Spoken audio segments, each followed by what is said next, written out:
Olá, meu amigo, olá, minha amiga, como é que vocês estão? Sejam bem-vindos a mais um episódio onde estudamos o livro Um Fluido Vital, chamado Ectoplasma, de Mathieu Tubino.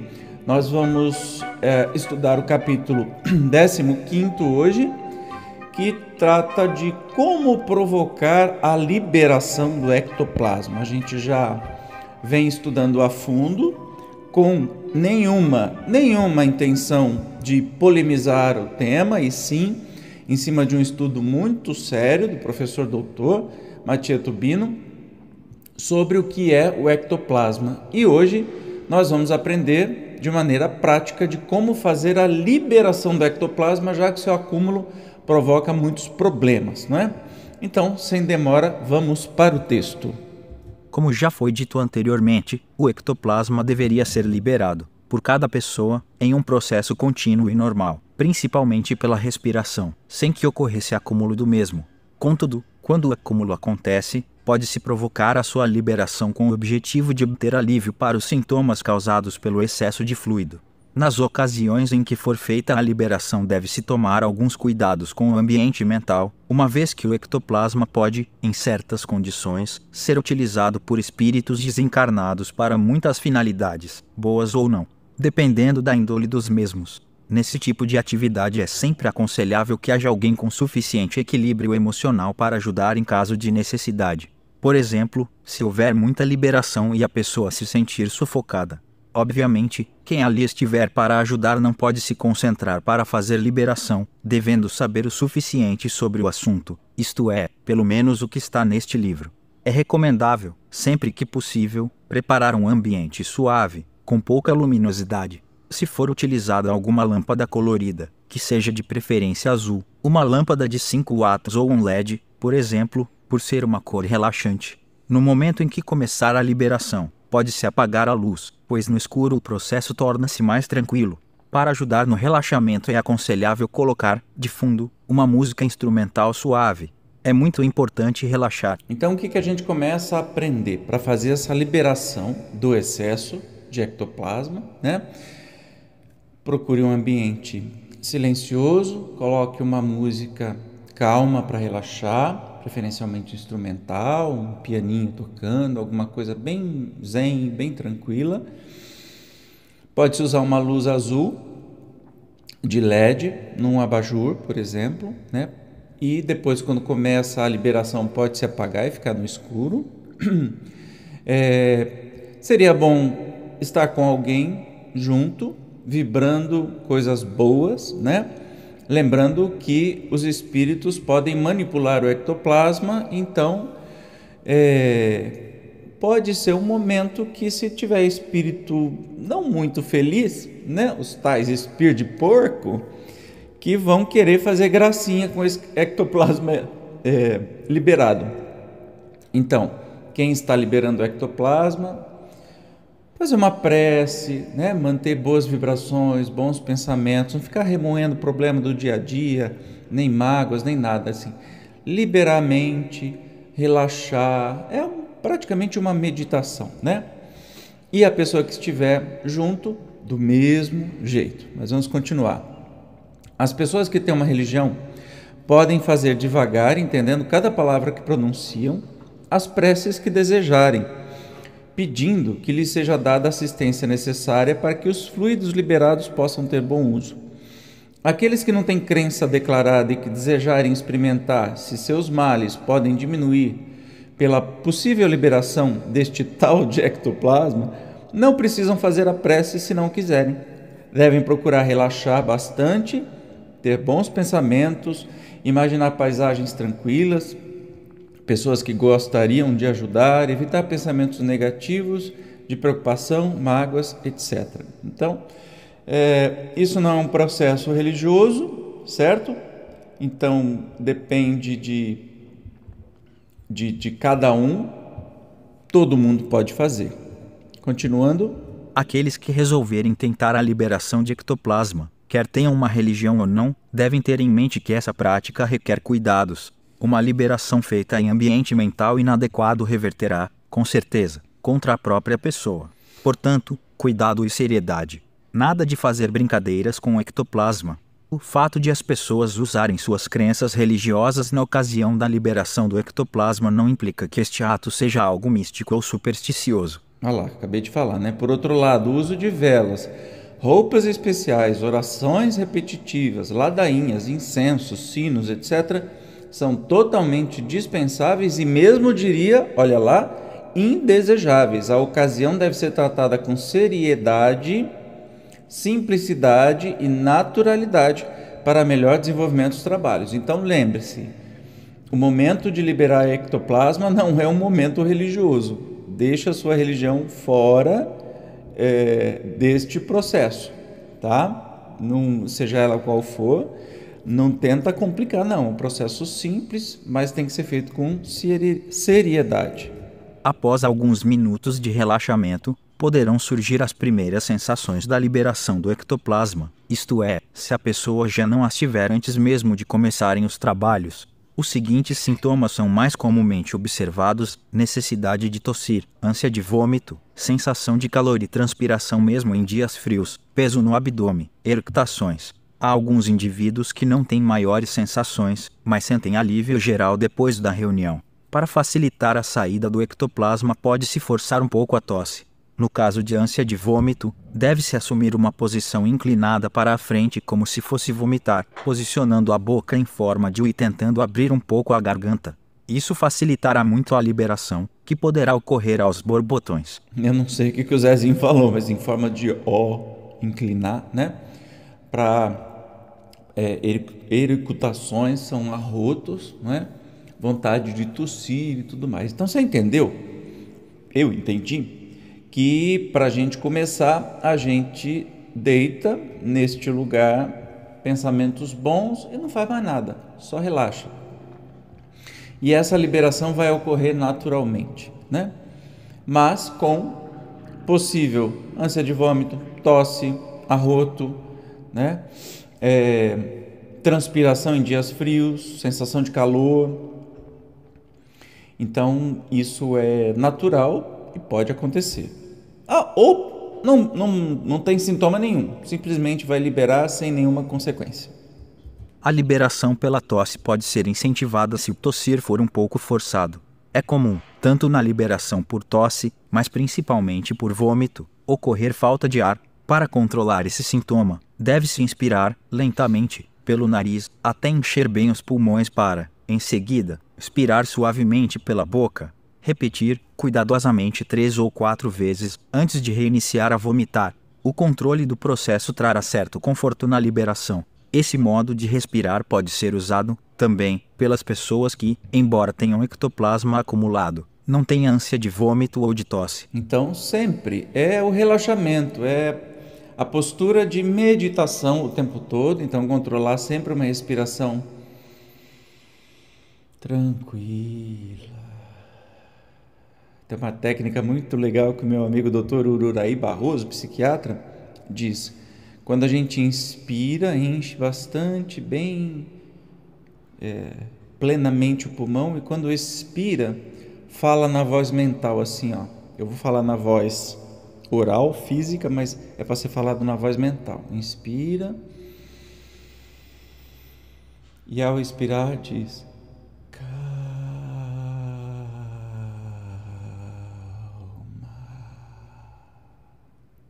mentalmente, falando a palavra calma quando vai expirando, tá? Isso é importante porque se vem algum sintoma, alguma coisa, pode vir falta de ar, então você vai se prevenir disso. Tal exercício respiratório promove a liberação de boa quantidade de fluido do ectoplasma. No entanto, não se deve respirar assim muitas vezes seguidas para não causar tontura, em função da alteração da quantidade de gás carbônico no sangue. Então, assim, a respiração que causa tontura é quando você enche demais o pulmão o tempo todo. Tem uma hora que você dá uma hiperoxigenação do cérebro e você fica meio zonzo. Não, é a respiração de meditação.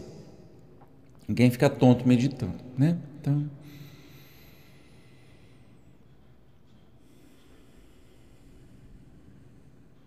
não precisa soltar pela boca, tá? Pelo nariz mesmo e com tranquilidade. Sempre que o indivíduo que está liberando o ectoplasma se sentir sufocado ou inseguro, em função do mal-estar, a pessoa que estiver dando apoio deve tranquilizá-lo e encorajá-lo. No caso de pessoas com sensibilidade religiosa, aconselha-se a fazer uma prece, em voz baixa e lentamente, pedindo auxílio, por exemplo, dos bons espíritos. Para pessoas menos religiosas, se a prece não for desejada, pode-se, do mesmo modo, tranquilizá-las através de palavras confortadoras, de encorajamento e de estímulo. Percebe-se que o ectoplasma foi suficientemente liberado quando sobrevém sensação de cansaço, moleza, sono, vontade de dormir ali mesmo. Esta sensação é chamada de o bom cansaço ou de cansaço gostoso. Quando a pessoa atinge esse ponto, sente, apesar do sono intenso, um grande alívio. Naquela noite dorme profunda e longamente um sono bem reparador. Como regra geral, pode-se dizer que nos dias seguintes os sintomas característicos do ectoplasma diminuirão. Olha que legal.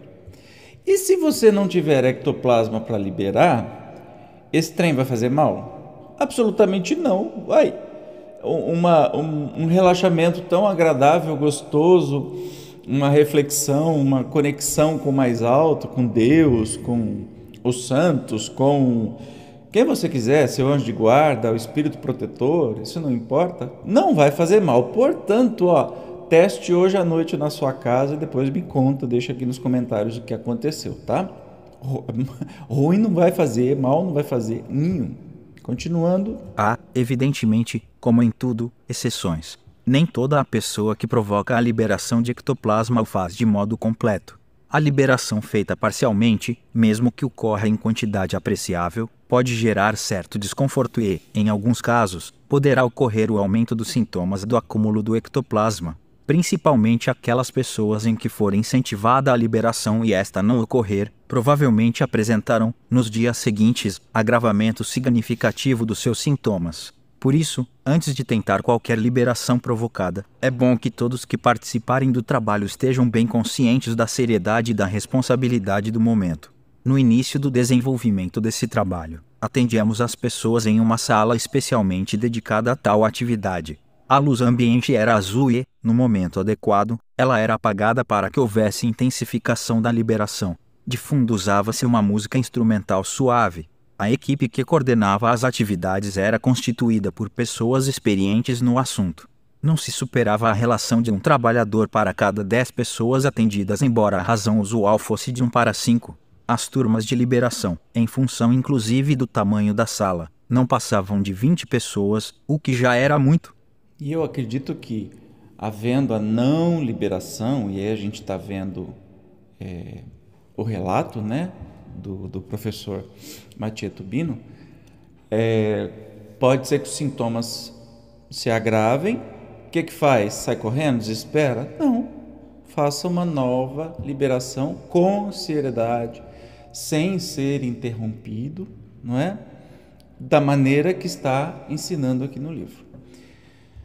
Ao longo do tempo, o método de atendimento foi mudando e, embora os procedimentos iniciais continuem a ter validade, hoje em dia, em lugar de provocarmos a liberação rápida, fazemos com que ela seja lenta, de modo a evitar, ou pelo menos diminuir, desconfortos e possíveis agravações dos sintomas. Como, evidentemente, o ideal é um atendimento individual, em que obtemos os melhores resultados, os trabalhos evoluíram nessa direção. O número de trabalhadores em cada sessão, atualmente, supera o de pessoas atendidas. Uma descrição mais completa do procedimento está na obra que segue a presente.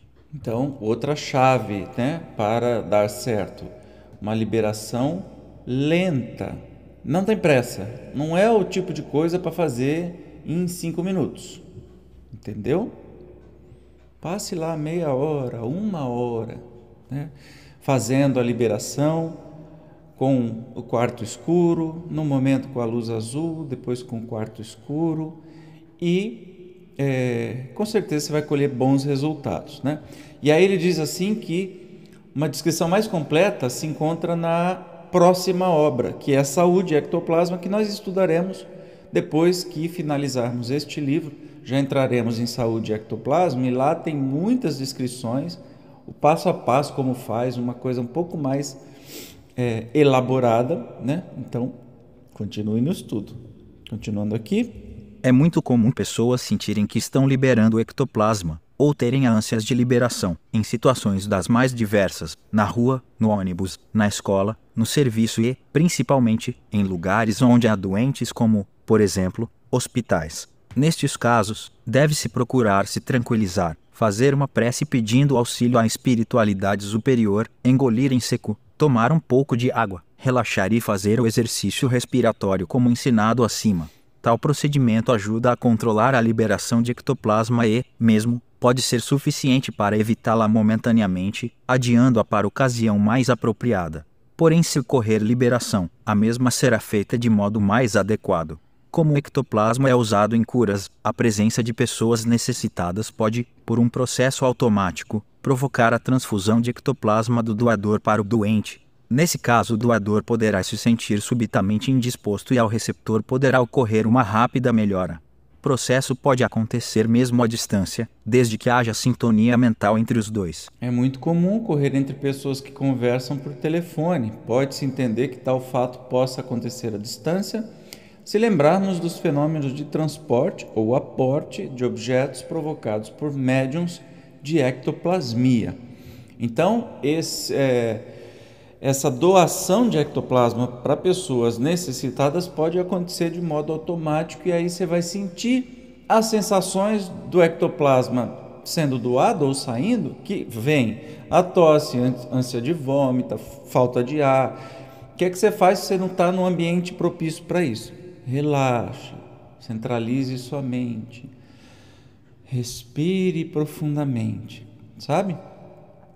E deixa rolar, tenta controlar só os seus sintomas, porque tem uma hora que acaba, uma hora vai embora, né? Isso é muito comum nos trabalhos mediúnicos, nas cirurgias espirituais, nos benzimentos, nas orações. Isso você pode chamar em qualquer religião, né? Ou não religião, na troca energética, no passe, na imposição de mãos, chame de tudo quanto é nome que você puder. Mas é aí que funciona, é assim que vai funcionar.